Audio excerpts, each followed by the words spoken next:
hoja 85, carilla B, tercer renglón de abajo hacia arriba, al comienzo del renglón. Habíamos estudiado en la Mishnah que tanto las ventanas como el ancho, el grosor de las murallas de la ciudad de Jerusalén son considerados como parte de Jerusalén.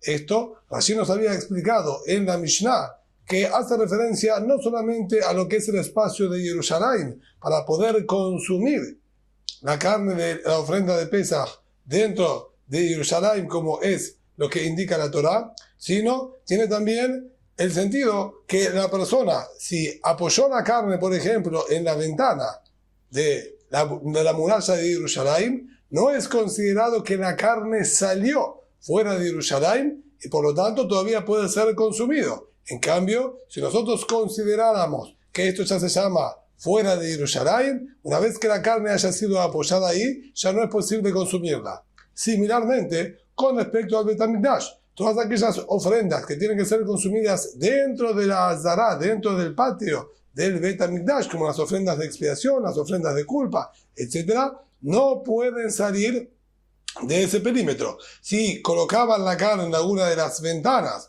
o sobre las paredes, sobre las murallas, a esto la Mishnah nos está diciendo que es considerado todavía como si estuviese adentro y no hay ningún inconveniente. Nos dice la Gemara, Amar Rab, dijo Rab, Gaggin, Va'aliot, lo nitkadeshu.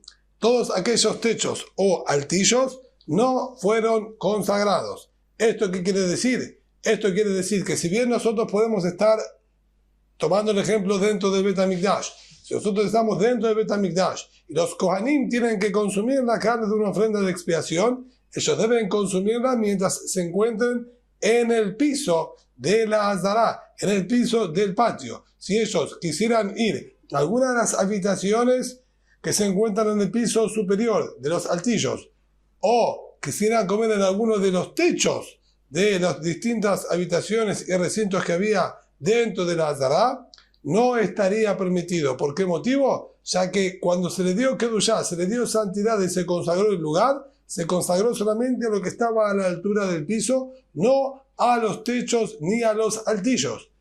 De igual forma, en la ciudad de Jerusalén tenían que consumir la ofrenda de Pesaj, no podrían consumir la ofrenda de Pesaj en un primer piso, en un altillo o en un techo, ya que también la ciudad de Jerusalén fue consagrada y tiene una santidad especial. Esa santidad no recae en los pisos y techos superiores. Así nos enseñó Rab. Pregunta la Gemara, ¿cómo es posible que haya dicho algo así Rab? Deja Amar Rab, el mismo Rab nos enseñó en una oportunidad y nos dijo, Mishum Rabbi Yahya, en nombre de Rabbi Yahya, que zeta pisha vehalela paka igra.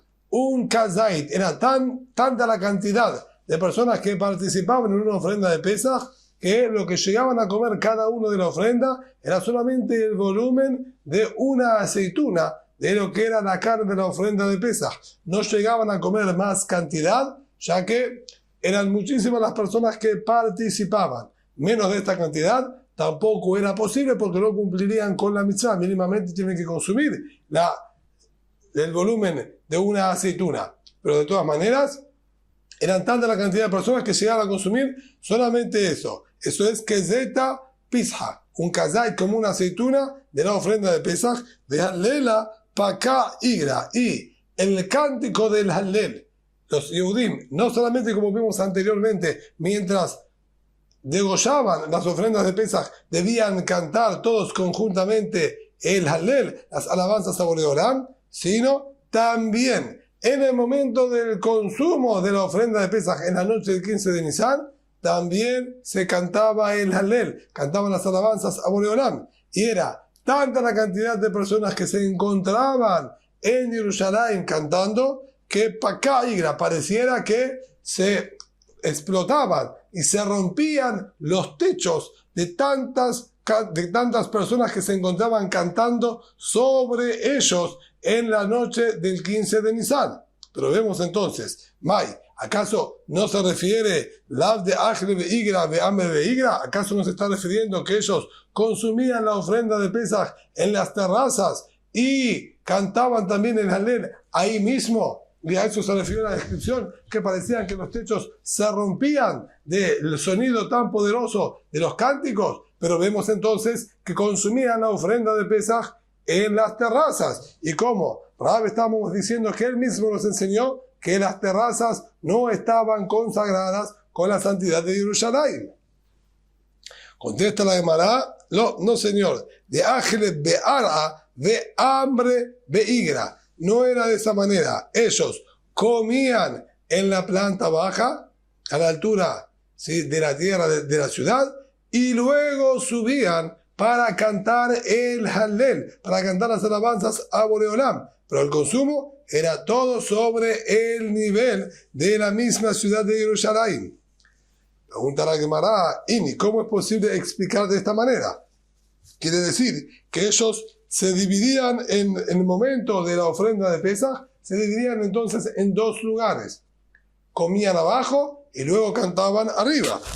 Y esto aparentemente no puede ser posible. De Atenán, tenemos estudiado en la Mishnah prácticamente al final de este tratado, en Maftirin Ahara Pesach Afikoman. No se puede despedir. Luego de haber consumido ya de la ofrenda de Pesaj, no se pueden despedir con el Afikoman. ¿Qué es este Afikoman? De Amar Rab. Explicó el mismo Rab. Fíjense que todo la Gemara está analizando siempre explicaciones del mismo Jajab, del mismo sabio. Todos son en nombre de Rab. Por lo tanto, tiene que ser perfectamente compatible todas las enseñanzas que él mismo nos transmitió. ¿Cómo explicó Rab aquí esa Mishnah? Él nos dijo que ellos no pueden pasarse de un lugar a otro lugar. Es decir, la persona, una vez que ya consumió de la ofrenda de Pesaj, no puede trasladarse a otro lugar. Entonces, ¿cómo aquí tú estás explicando que ellos comían abajo la ofrenda de Pesaj y luego se trasladaban a la terraza para cantar el Hallel, las alabanzas a Boreolam? La Kashia. Esto, nuevamente, dice Amará, no es una dificultad, no es un problema. Kan besha'at achila, kan shelo besha'at achila.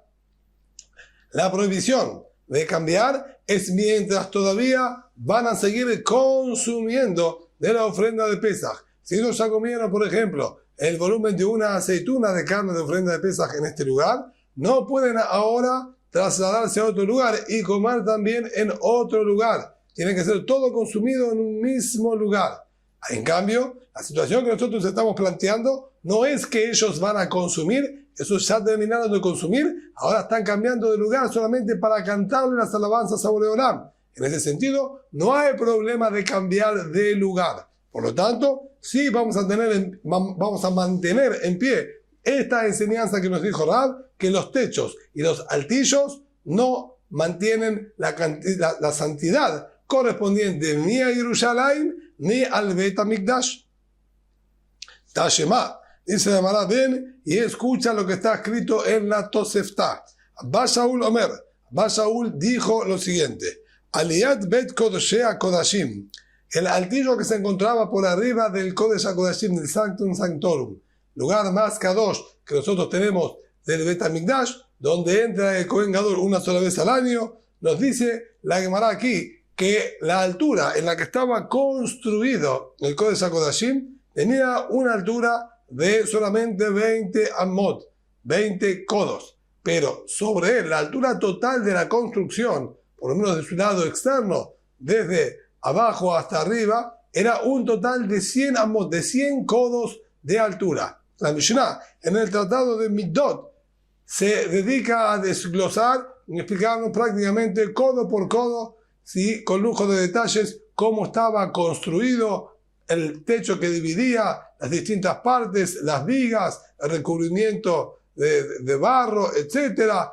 el piso de arriba. Así describe parte por parte.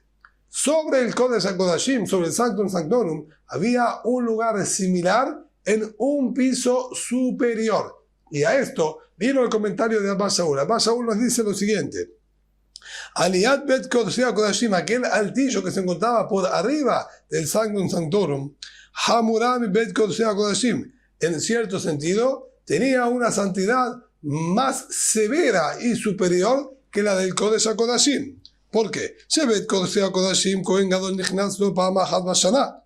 En el Kodesh HaKodashim ingresaba el Kohen Gadol al menos un día en el año, tenía acceso e ingresaba, que como sabemos es en el día de Yom Kippur, en el día del perdón. En cambio, Baliat Bet Kodesh HaKodashim, el altillo que se encontraba por sobre el Kodesh HaKodashim, en Nichnasim la era Pa'am Achat Bashavua, no se entraba sino una vez cada 7 años. De hambre la Pa'amayim Bashavua, aquí les dicen 2 veces cada 7 años. De hambre la Pa'am Achat Bayovel, y hasta incluso existe una opinión que dice que entraban una vez cada 50 años, lo que claramente nos está indicando que era visitado de manera muchísimo menos frecuente que la del Kodesh HaKodashim, indicándonos de alguna manera, y este es el comentario de Abba Shaul, que ese lugar tiene una santidad más elevada en este sentido, que no puede ser visitado y no hay acceso a ese lugar, sino de manera muy pero muy esporádica. ¿Y cuál era incluso el motivo de esa visita? Le da Ma'itzerijá, para ver si es necesario realizar mantenimiento, si las paredes se han agrietado, se ha aflojado parte de la construcción, etc. Fuera de ese motivo, que es una cuestión obviamente importante que no se destruya y se rompa, no se podía ingresar en absoluto porque tiene una santidad muy elevada. De todas maneras, lo que nosotros aprendemos de aquí es que este altillo era completamente santo, tenía kedushá, tenía santidad. ¿Y cómo es compatible con las palabras que dijo Rab? Rab es un amorá, es un sabio de la época talmúdica. Y aquí nosotros tenemos una fuente anterior de la época de los Tannaim, dicha por Abba Shaul, que había kedushá, había santidad, incluso en el altillo que estaba por sobre el Kodesh HaKodashim. Esto obviamente contraría las palabras que dijo Rab. Rab Yosef, dijo Rab Yosef, Mehal Nikum Benitiv Inish. ¿Acaso de la construcción del Hejal, de toda esta parte, como dijimos en otras oportunidades, espacio construido que había en el Beit HaMikdash, nosotros podemos venir y cuestionar y tomarlo como modelo para preguntar o no? Shane Hejal, toda la construcción de este predio no era por determinación y definición propia de nadie. Dichtiv, ahí es distinto. Pasuk dice, Vaiten David y Shlomo Beno. Solo sabemos que David Amelech estudió minuciosamente, conjuntamente con Shemuel Hanaví, los detalles de la construcción del Beit HaMikdash, desde un extremo hasta el otro, con todos sus detalles. Si bien él no obtuvo el permiso de construir el Beit HaMikdash, sino le fue indicado de que su hijo Shelomo iba a construir el Beit HaMikdash, David efectivamente le dejó a su hijo Shelomo todo preparado. Así nos dice Pasuk, Vaiten David li Shlomo beno, le entregó David a Shelomo su hijo, et tabnit ha'ulam ve'et batav, el plano de el ulam, de todo este espacio, de esta sala y antesala, ve'et batav, con todas sus habitaciones, ve'gan zahab, y sus depósitos, va'aliotav, sus altillos, va'hadarab penim, y sus habitaciones internas, ubeta kaporet, y también el lugar donde estaba puesto el Aron HaKodesh, Uchtiv, y dice Pasuk, Akol bichtav, todo escrito, Miyad Hashem alay hiskid, directamente de la mano de Boreolam, que se reveló sobre mí para poder explicar cómo debía ser construido, donde nos está indicando que los detalles de cómo fue la construcción de estas recámaras eran todo únicamente por orden directa de Boreolam. Entonces ahí no pasaba ya si el Beddin decidía consagrar o no consagrar, todo eso fue por orden directa de Boreolam. Si Boreolam indicó que también eso tenía que estar consagrado y ser parte del Beit HaMikdash por su orden original, como dice Pasuk ahí, Ba'aliotav, y sus altillos. Claramente Boreolam ordenó la construcción de esos altillos y son parte del proyecto y la consagración que Boreolam impuso sobre el Beit HaMikdash. Entonces de ahí nosotros no podemos cuestionar. La pregunta sí estaría si nosotros nos referiríamos a las demás habitaciones que no fueron ordenadas directamente por Boreolam. Tashema. Por eso la Gemara sigue cuestionando de otras Mishnayot. La Mishnah nos dice en el tratado de Maaser Sheni, aquellas habitaciones que estaban construidas dentro del espacio del Bet HaMikdash, pero el acceso a ellos era por puertas que daban hacia afuera. Es decir, nosotros podemos imaginarnos un rectángulo, todo un rectángulo bien alargado, vamos a decir de este a oeste, el ingreso siempre era por el este hacia el Bet HaMikdash. Nosotros nos podemos ingresar a ese rectángulo que era todo el espacio de la Azará, del patio del Bet HaMikdash, y encontrarnos que habían ciertas habitaciones y construcciones a los costados. Sin embargo, muchos de ellos no tenían acceso por el mismo patio. El acceso de ellos era por fuera. Quien venía de afuera podía acceder a esas habitaciones. Ahí nos dice la Mishnah, aquellas habitaciones que estaban construidas dentro del espacio del Bet HaMikdash, pero tenían apertura, entrada y salida por el lado Hol, por el lado de afuera del Bet HaMikdash, Tohan Hol. El lugar, el espacio en sí mismo que ocupaban esas habitaciones no tiene santidad del Bet HaMikdash.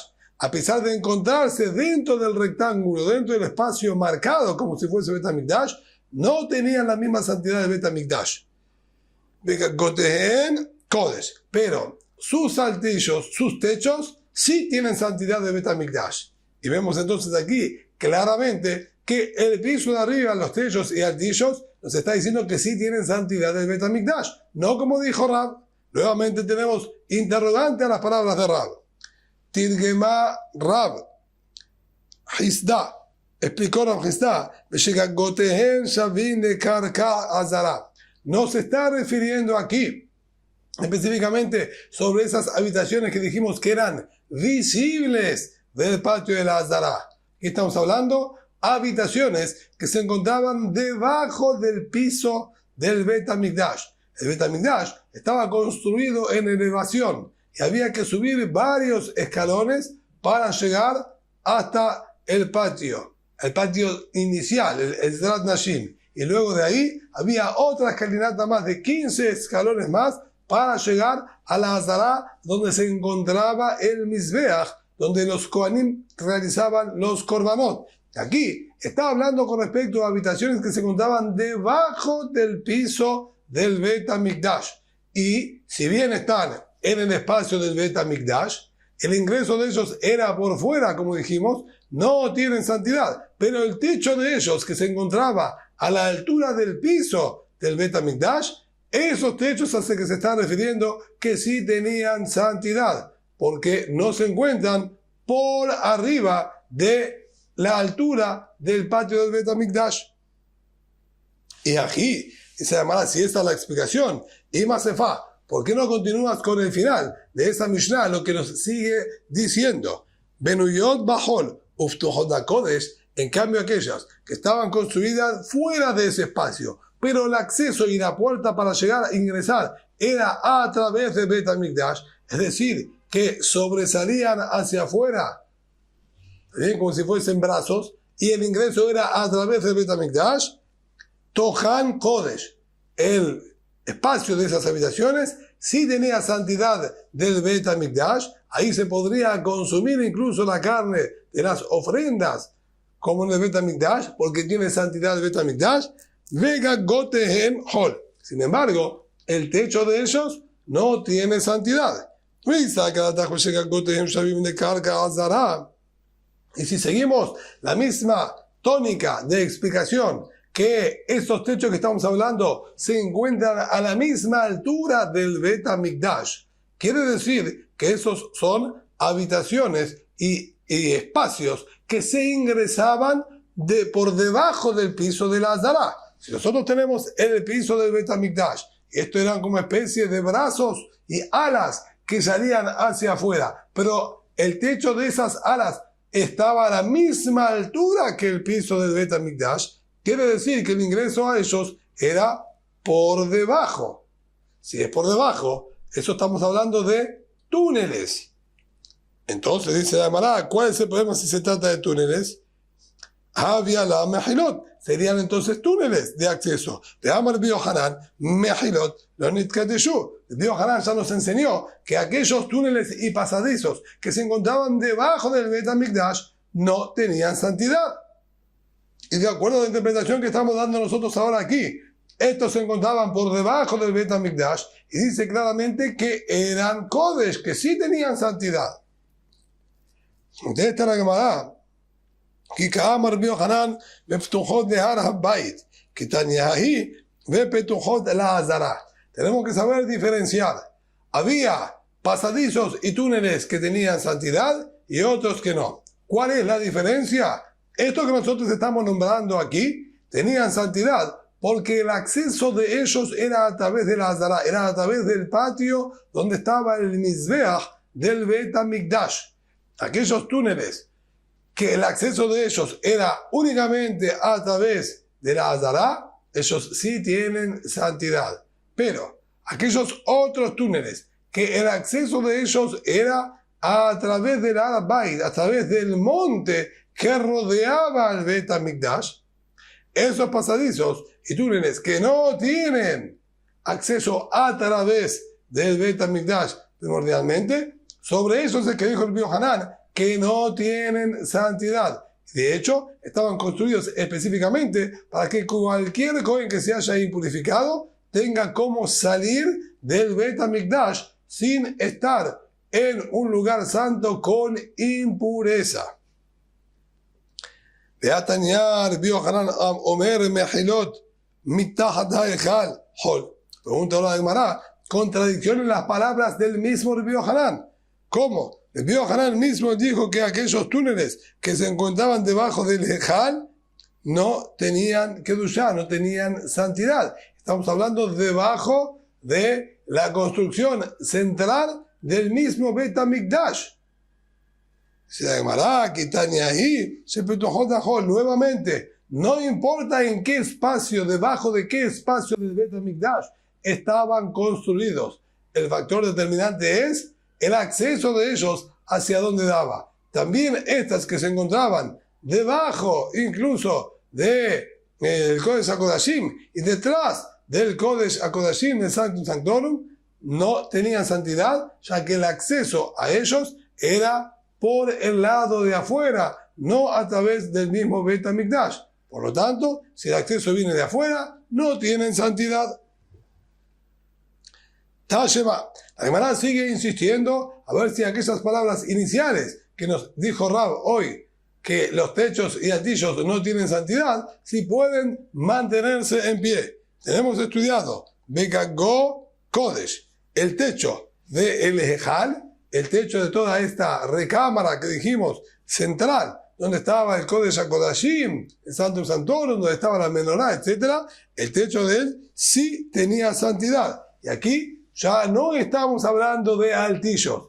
Antes nosotros nombramos que no podíamos preguntar por la construcción del Ejal, porque ahí cada detalle había sido transmitido por Ruach HaKodesh, por profecía, por Nebuá, por profecía a través de Boreolam con el Naví Shemuel, y no podemos tomarlo como ejemplo. El detalle aquí es sobre el techo. En el Pasuk no figura la condición del techo del Ejal. Sí nos habla de las habitaciones, las recámaras internas, de los altillos, pero no habla del techo. Y aquí dice, Begagó Kodesh, sin embargo que el techo también tenía santidad. Dice la Gemara, ¿acaso puedes explicar algo así? Vea que tendré, Gagin al-Lalu, en Oklim Sham Kodeshe Kodashim, ve en Shohatim Sham Kodashim Kalim. Dice la Gemara, ¿cómo tú estás explicando algo así? Está escrito, aquellos techos de las construcciones que estaban dentro de la Azara, dentro del patio del Bet HaMikdash, no tienen santidad, por lo tanto no se puede degollar ahí ninguna ofrenda y no se puede consumir ahí tampoco de las ofrendas de expiación y de culpa. Si bien el consumo de estas ofrendas tiene que ser solamente dentro del espacio del Bet HaMikdash, y estos estaban dentro del espacio, como son techos, no pueden consumirlo ahí porque no tienen santidad.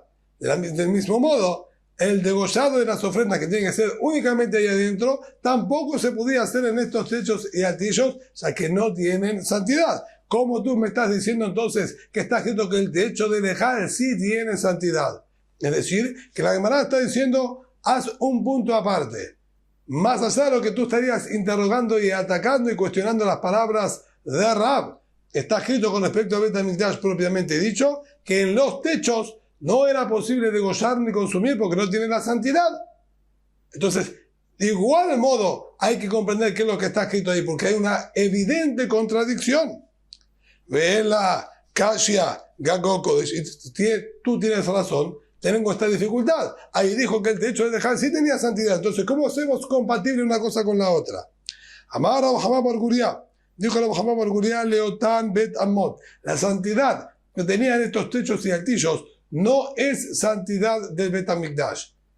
No tenía la misma santidad que el piso del Bet HaMikdash como para poder consumir las korbanot, las ofrendas o degollar allí. De todas maneras, sí pertenecían al Kodesh para poder contener en esos productos que son del Kodesh, productos y patrimonio del Bet HaMikdash que tienen santidad. Todo lo que es pertenencia del Bet HaMikdash tiene santidad. Estos altillos estaban consagrados, sí, para guardar y tener en ellos objetos que son santos y pertenecen al Bet HaMikdash, como Otan Sheteamot, como aquellas dos reglas que servían para medir un codo. Era usual en aquella época las mediciones a través de partes del cuerpo humano, entonces se tomaba un parámetro, un codo, un puño, pies, etc. Aquí nos está diciendo que había, por ejemplo, guardados dos reglas de medición del tamaño de un codo cada una. Ditran, como está escrito en la Mishnah detalladamente, Bet Amot Hayah B'Shushan Habirah, en el portón occidental, el portón oriental, perdón, en el Sha'ar HaMizrach, en el portón oriental del Bet HaMikdash, había construido por arriba del portón una pequeña habitación en la que estaba en su frente dibujado una ciudad similar a la construcción de la ciudad de Shushan, que existía ahí en la Persia antigua. ¿Por qué? Porque ahí habían dos reglas de medición que vinieron de la ciudad de Shushan, ahí en Persia. ¿Qué es lo que querían con estas reglas de medición? Una de ellas estaba situada en la esquina noreste de Ahad Aikel Mizrahit Deromit y la otra en la esquina sudeste. Aquella regla de medición que se encontraba en la esquina noreste era un poco más larga que la medición original que fue recibida por Moshe Rabbenu en el Har Sinai. Boreolam le transmitió a Moshe Rabbenu cuál es la medida exacta de un codo, que es exactamente 6 tefajim, 6 puños. Esta es la medida que Boreolam le indicó a Moshe Rabbenu para la medición de un amma, de un codo. Nosotros en la Torah tenemos muchísimas veces detallado las medidas, por ejemplo, la construcción del Mishkan, que tenía que tener 50 codos de ancho por 100 codos de largo. Nos habla de la altura de los tablones para la construcción del Mishkan. Esramot Orejakash, 10 codos la altura de esos tablones. Boreolam también le transmitió cuál es exactamente esa medida. Entonces, nos dice que si bien la medida original son 6 puños, cada codo son 6 puños, ahí en la esquina noreste tenían una regla que el codo lo medían en 6 puños más medio dedo. Había medio dedo más largo a la medición original. Y esta regla que se encontraba en la esquina sudeste era más grande que la anterior, otro medio dedo más. Nimtzet, y este era el Moshe Etzba, siendo en relación a la de Moshe Rabbenu, un dedo entero más largo que el codo original de Moshe Rabbenu. Ahora, verán Mahayu, Ahad Gedolá y Ahad Ketaná. ¿Y cuál era el sentido de que hayan ahí dos reglas de medición de codos, uno un poquito más grande que la otra? שיהיו האומנים נוטלים בקטנה ומחזירים בגדולה, כדי שלא יבואו לידי מעילה. El punto era el siguiente: cuando el Bet HaMikdash tenía que contratar algún obrero, bien, o algún carpintero para construir cosas para el Bet HaMikdash, si tenía que construir alguna mesa para el Bet HaMikdash, si tenía que construir alguna pared, etc., le pagaban a ellos por cantidad de codos de construcción. Cuando ellos le hacían el cálculo, lo que tenían que construir, hacían el cálculo en la medición original de los codos de Moshe Rabbeinu. Y en base a eso, es lo que le pagaban. Pero cuando el constructor tenía que construir, o el carpintero tenía que construir, él debía medir con una de estas reglas, que es más grande que la regla original, que los codos originales de Moshe Rabbeinu. ¿Por qué motivo? Para que no vengan a hacer uso y usufructuar de lo del Kodesh indebidamente. Si nosotros hubiésemos sido extremadamente meticulosos con la medida, diríamos tienen que ser 6 codos, un codo, perdón, que son 6 puños. Y ahora el constructor lo hizo exactamente a esa medida, pero le quedó un poquitito más corto, apenas un poco más corto, medio dedo más corto. Ya nos vamos a encontrar en un problema. ¿Cuál sería el inconveniente? El Bet HaMikdash le va a pagar a este constructor. Él recibe el pago completo, pero a él le faltó parte en el trabajo. Él hizo un poquitito menos de lo que tendría que haber hecho originalmente. Entonces, él cobró parte del dinero de manera inapropiada. Y ese dinero que él cobró inadecuadamente sigue teniendo Kedushá, sigue siendo patrimonio del Bet HaMikdash, y él estaría en falta de Me'ilá y tendría que traer una ofrenda para liberarse y limpiarse de haber usufructuado del Kodesh, del patrimonio del Bet HaMikdash. Por lo tanto, para evitar esos inconvenientes, a él le dábamos esta regla que era medio dedo más larga que la original, de manera tal que incluso si él le quedó un poquito más corta, igualmente él iba a estar 100% haciendo la medida mínima que tenía que haber hecho y no está cobrando ningún centavo de más. De hecho, probablemente él esté donando un poco de trabajo gratuito al Bet HaMikdash. Por eso pregunta de Vetarte la Malí. Perfecto. ¿Y para qué entonces necesitábamos tener dos reglas más grandes? Que haya una sola regla más grande. ¿Por qué una regla con medio dedo más larga y otra con un dedo más larga? Agarremos una sola de las dos y fabriquemos una sola. ¿Para qué dos? Si no, had de caspa vedaba, ve a had de binyaná. Una para construcciones que tenía que hacer en plata y en oro, que era obviamente una diferencia muy importante. Entonces ahí era solamente medio dedo de más. En cambio, lo que era construcción de piedras, barros, etcétera, le daban aquella que era más grande, la de un dedo de más, porque igualmente no le iban a generar ninguna pérdida. Y se aseguraban al 100% de que no esté en falta. Entonces volvemos ahora a analizar. Nuevamente seguimos teniendo entonces en pie las palabras de Rab, que aquellos techos y altillos no fueron consagrados. Pregunta la Gemara. La Mishnah dijo a Halonot de Obi Ahomá que Lifnim, las ventanas, tanto de Bet HaMikdash como de Jerusalén, y el grosor de las murallas, por arriba de las murallas, también ahí nosotros decimos que son consagradas y tienen santidad, tanto como Jerusalén como del Bet HaMikdash. Es decir, las paredes de Bet HaMikdash, por arriba de las paredes de Bet HaMikdash, tienen santidad de Bet HaMikdash, por arriba de las murallas de Jerusalén, tiene santidad de Jerusalén. Y lo mismo con el grosor de las ventanas. Dice además, yo puedo entender perfectamente que haya ventanas en el Bet HaMikdash a la altura del piso de la Azara. Como había escalinatas en todos sus accesos, es posible que haya alguna ventana que se encuentre a la altura del piso de la Azara. Y por lo tanto va a tener santidad esa apertura también, porque está, como dijimos, al mismo nivel que el Bet HaMikdash y es perfectamente compatible con las palabras de Rab.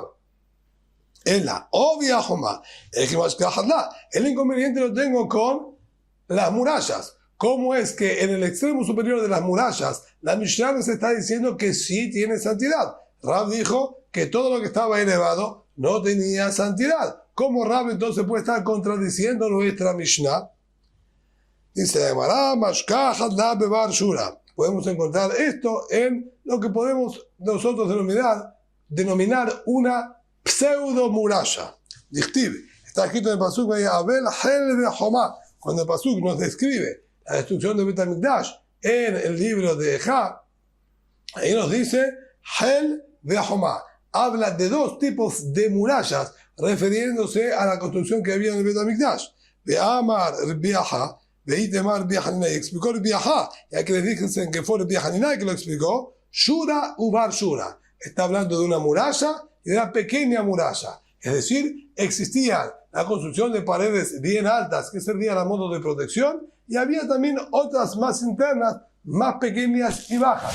Y también nosotros vamos a decir que lo que dijo nuestra Mishnah, que sobre la pared también había santidad, no está hablando de las murallas altas, sino de aquellas pequeñas que estaban más internas y que esas sí podían encontrarse a la altura del piso del Bet HaMikdash, y sobre ellas es que dijo nuestra Mishnah que tenían santidad. Por lo tanto, sí quedan en pie las palabras de Rab, que techos y altillos no tenían santidad.